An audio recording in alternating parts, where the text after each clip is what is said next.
추수감사주일이지만은 절기적으로 너무 늦은 감이 있고 그런 면이 있습니다. 그래서 우리 한국교회 일부 교회에서는 추석 때를 추수감사절로 지내고 하는 그런 교회도 있습니다. 그러나 우리 한국교회가 미국 장로교회의 절기를 따르다 보니까 11월 셋째 주일 이렇게 지내고 있는데, 어떻게 됐든 간에 시기는 언제이든 간에 감사하는 마음은 변함이 없어야 할 것입니다. 우리가 감사를 그때만, 내가 어려운 문제가 있었는데 그 어려운 문제가 해결되었을 그때만 감사하는 것으로 끝이 나면은 되지 않습니다. 일상적인 생활 속에서 늘 감사하는 마음을 갖는 게 중요합니다. 부모님에 대한 감사도 마찬가지죠. 부모님 생신 때나 그때에 찾아뵙고 인사드리고 감사하는 것도 중요하지만은 평상시의 생활 속에서도 수시로 부모님에게 안부를 전하고 부모님에게 감사하는 마음을 갖는 것 굉장히 중요합니다.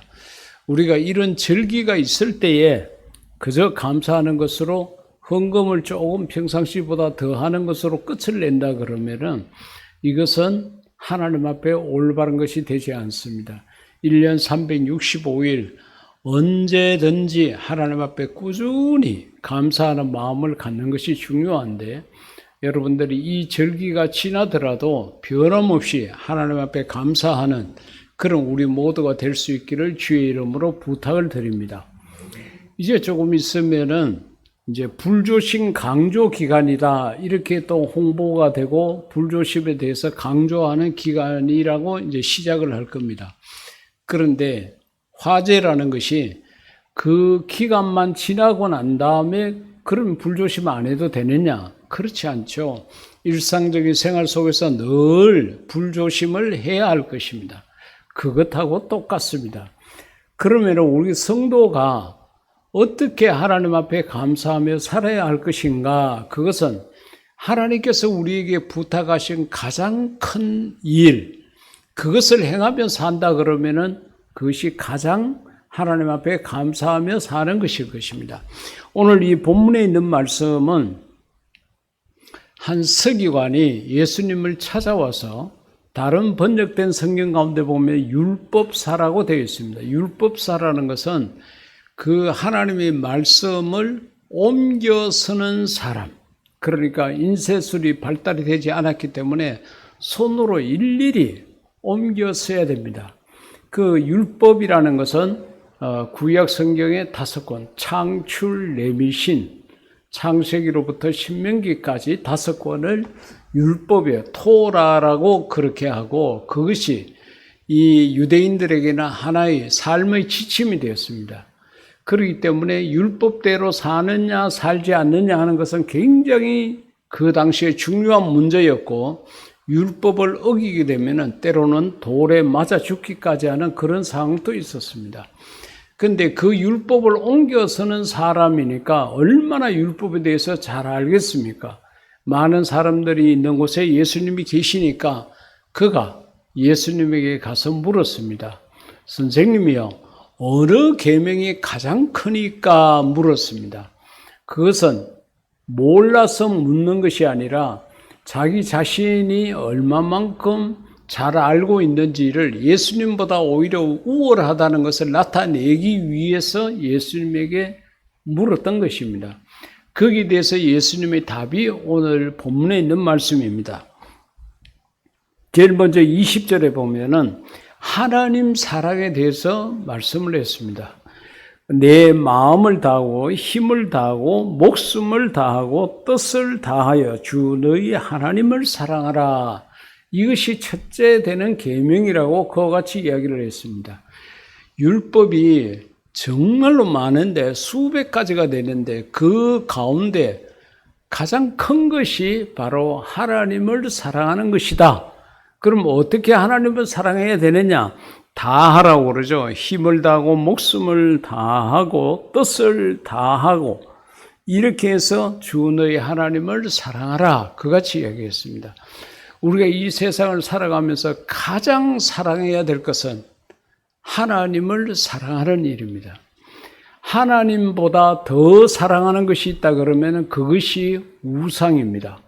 우상이라는 것이 돌로 만들고 나무로 다듬어서 만든 그것만 우상이 아니라 내 마음속에 하나님보다 더 사랑하는 것이 있다 그러면 그것이 바로 우상이 되는 것입니다. 하나님보다 돈을 더 사랑하거나 하나님보다 자식을 더 사랑하거나 하나님보다 내 자신을 더 사랑하는 것, 이런 것들은 전부 다 그때의 우상이라고 생각하면 됩니다. 우리 믿는 사람들은 항상 하나님을 최고로 사랑하고 제1로 사랑해야 합니다. 그것이 우리가 하나님의 은혜에 감사하는 방법 중에 가장 좋은 방법입니다. 사랑하는 성도 여러분, 지금 여러분들이 당면하고 있는 어렵고 힘든 문제가 있다고 하더라도 하나님을 사랑하는 마음에는 변함이 없어야 합니다. 어렵고 힘든 순간이 있다 그래서 하나님을 등지고 하나님의 말씀을 벗어나게 되게 되면은 우리의 믿음이 흔들리는 것이 되게 되고 하나님에게서 등을 돌리는 것이 되기 때문에 그렇습니다. 우리가 세상의 것들은 눈에 보입니다. 손으로 잡을 수 있습니다. 그렇다 보니까 눈에 보이고 손으로 잡을 수 있는 것에 내 마음을 빼앗기는 경우가 많이 있는데 절대로 그렇게 하시지 말고 항상 언제든지 기뻐나 슬퍼나 어렵고 힘든 일을 당해도 하나님을 제1로 사랑하는 마음에는 변함이 없기를 주의 이름으로 축복합니다. 지난번에 필리핀 방문을 앞두고 여러 가지 제 마음에 갈등이 참 많았습니다. 모든 사람들이 가지 말라고 그랬습니다. 이런저런 이유로 그런 몸을 가지고 가시게 되면 안 됩니다. 위험한 일을 당할 수 있습니다. 의사들까지도 그렇게 이야기를 했어요.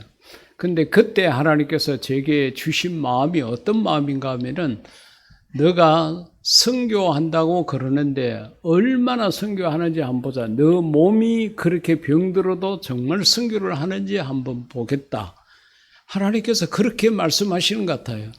그래서 저는 모든 사람들의 이야기가 맞는 이야기지만은 내 몸의 건강이 그렇게 좋지 못하고 여러 가지 환경과 여건이 그렇게 되지 않음에도 그렇게 간다는 것이 현실이었습니다. 그러나 그 현실의 벽 앞에 무릎을 꿇기가 싫었습니다. 보이지 않지만은 하나님께서 나를 지켜주시고 보호해 줄 것이라는 그런 믿음이 제 마음속에 생겼습니다. 그래서 저는 그 선교지 필리핀을 향해서 갔습니다. 비행기를 타고 갈 때에 제가 그렇게 메모를 했습니다. 정말 내가 비행기를 타고 가는 것이 꿈인가 생신가, 그런 글을 적었습니다. 선교지에 활동하면서도 역시 마찬가지였습니다. 모두가 안 된다고 그랬지만은 하나님께서 내게 베풀어 주신 은혜를 생각한다 그러면은 내 목숨을 아끼지 말아야 되겠다. 정말 목숨을 다하고 하는 마음이 생각이 났습니다. 뜻을 다하고 힘을 다해야 되겠다는 생각이 났습니다. 그래서 다녀왔습니다. 그런데 아무 일도 없었습니다. 하나님의 인도하심, 하나님의 은혜가 함께했던 것입니다.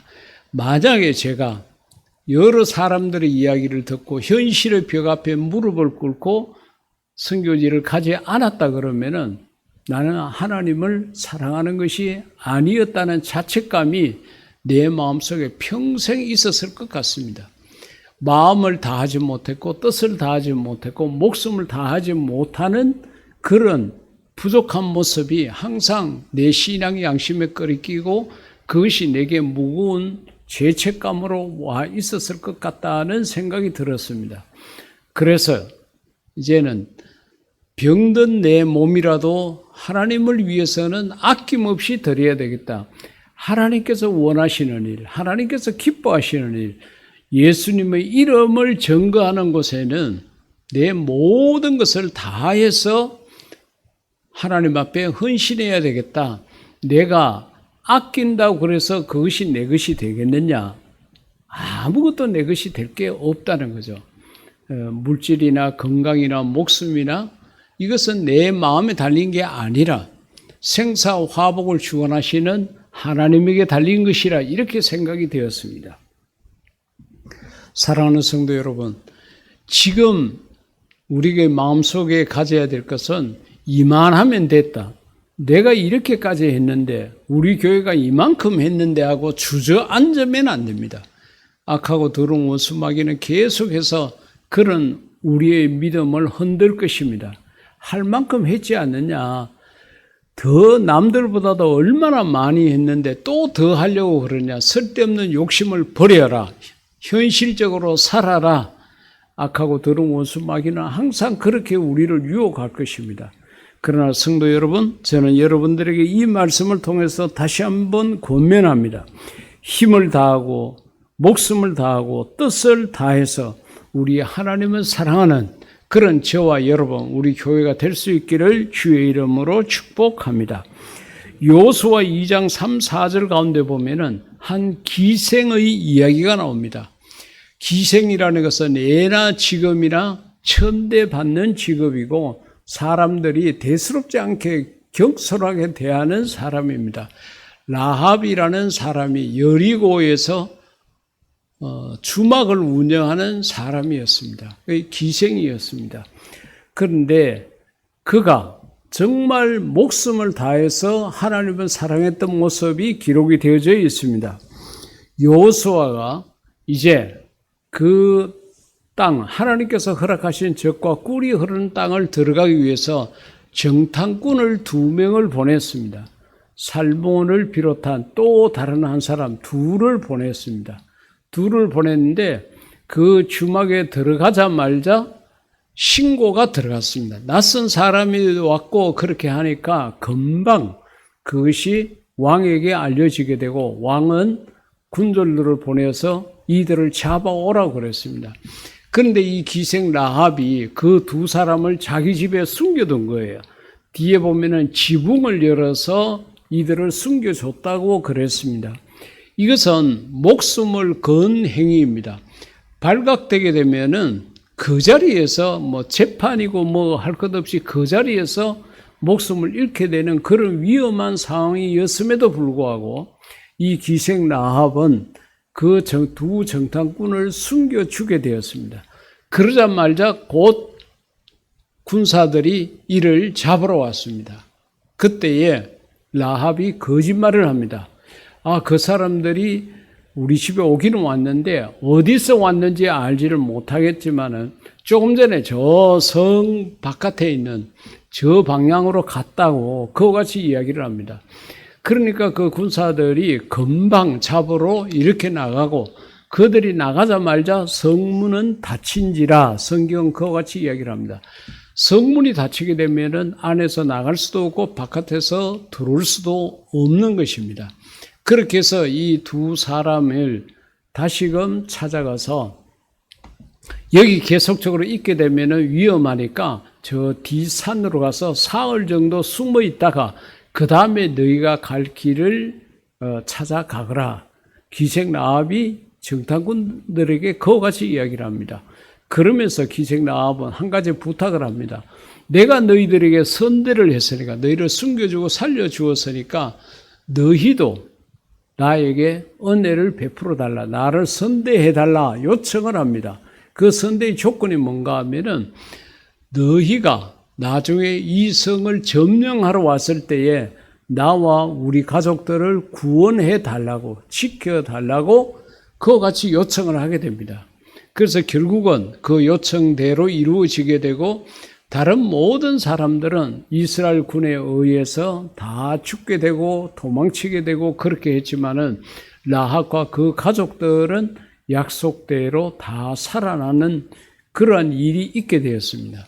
그리고 이 기생 라합은 예수님의 조상이 됩니다. 그 2 정탐꾼 가운데 한 사람, 살몬이라는 사람이 있었는데 그와 결혼을 하게 됩니다. 결혼을 하게 되고 그것이 바로 다윗의 조상이 되고 다윗의 뿌리에서 난 예수님의 조상이 되었던 것입니다. 목숨을 내걸고 하나님의 일을 하는 사람들을 지켜주었던 이 기생 라합의 경우도 우리가 보게 되면은 남들이 보기에는 술집에서 술을 파는 사람이요 그저 음식을 파는 한낱 여인에 불과했지만은 그의 믿음은 대단했습니다. 술집에 와서 하는 사람들의 이야기를 귀담아 듣고 믿음이 생겼습니다.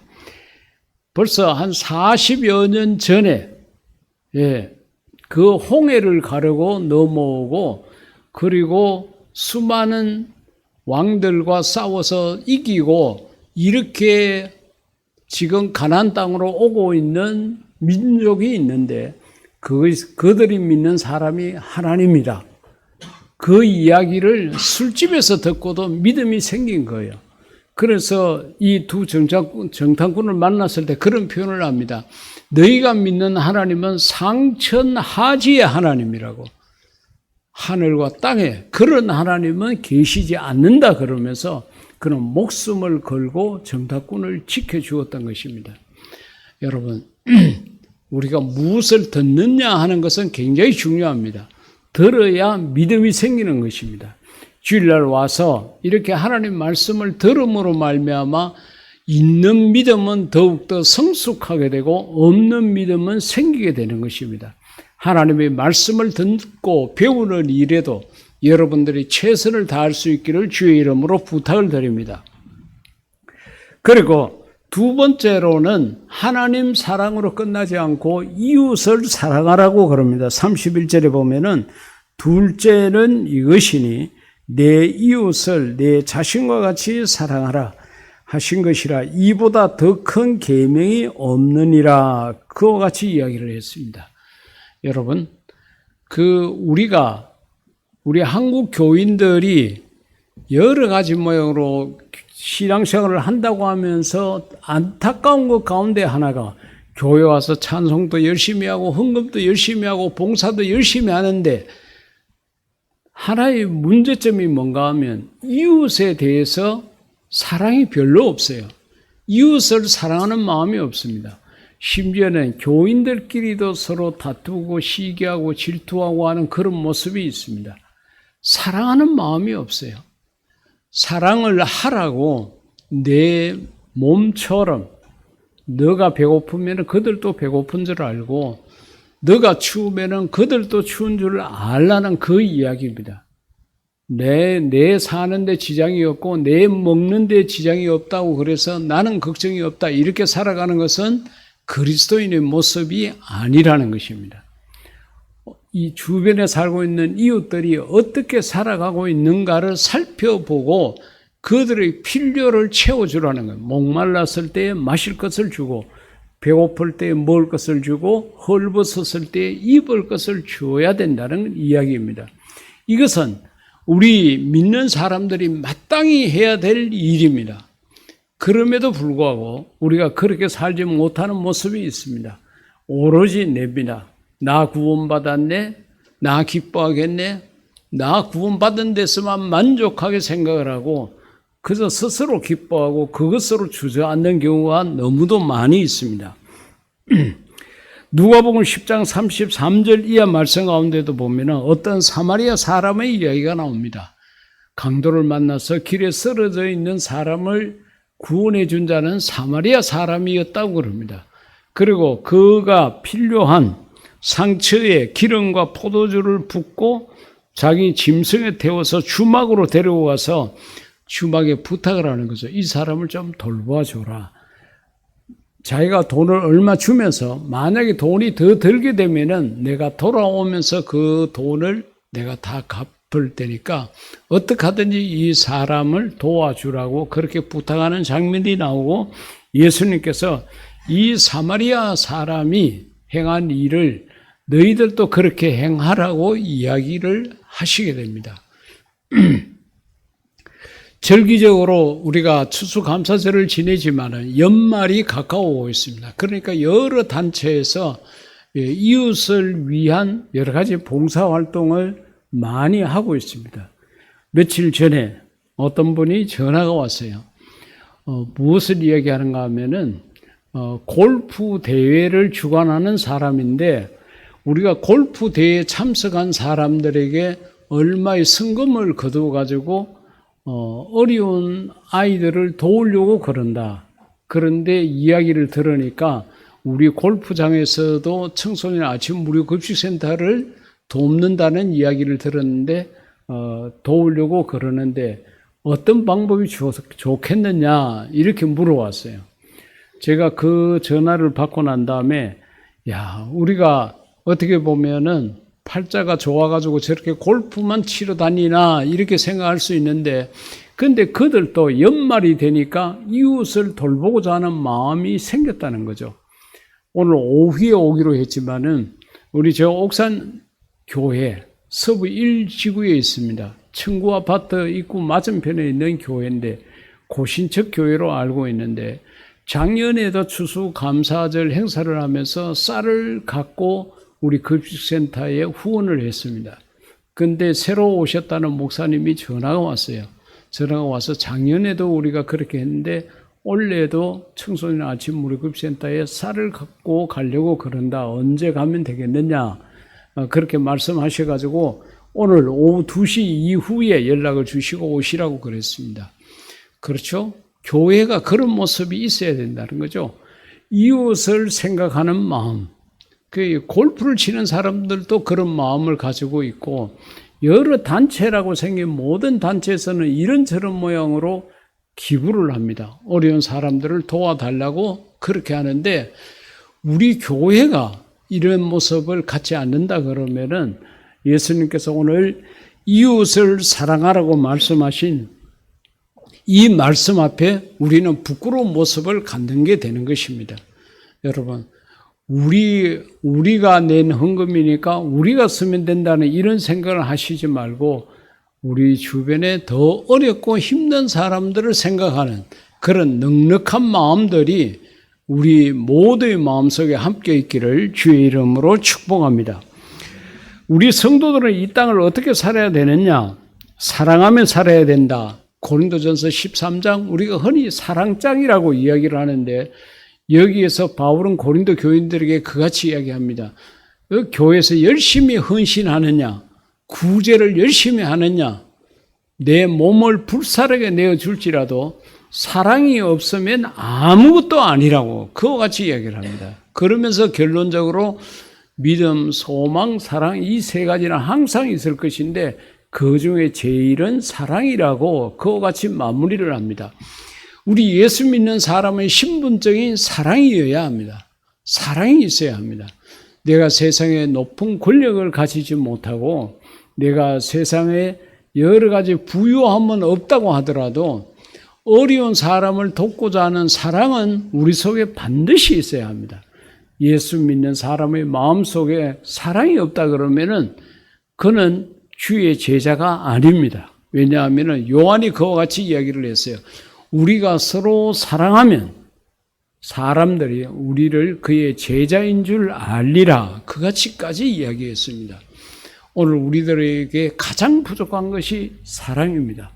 하나님에 대한 사랑도 우리 스스로 선을 그어가지고 내가 어렵고 힘드니까 내 몸이 병들었으니까 내가 이렇게 연약하니까 나는 이만하면 됐다. 내 수준에 이 정도 하면 됐지 하는 선을 그어가지고 거기서 주저앉아 버리고 이웃에 대한 사랑도 내가 가진 것이 없는데 뭐 이렇게 생각을 하고 이웃에 대한 눈길을 돌리지 못하는 부족한 모습이 우리 속에 있습니다. 우리가 하나님으로부터 어떤 은혜를 입고 어떠한 사랑을 받았습니까? 하나님이 우리를 사랑하셔서 독생자 예수님을 이 땅에 보내주셨습니다. 그리고 그 독생자 예수님은 우리를 위해서 하나밖에 없는 목숨을 주셨습니다.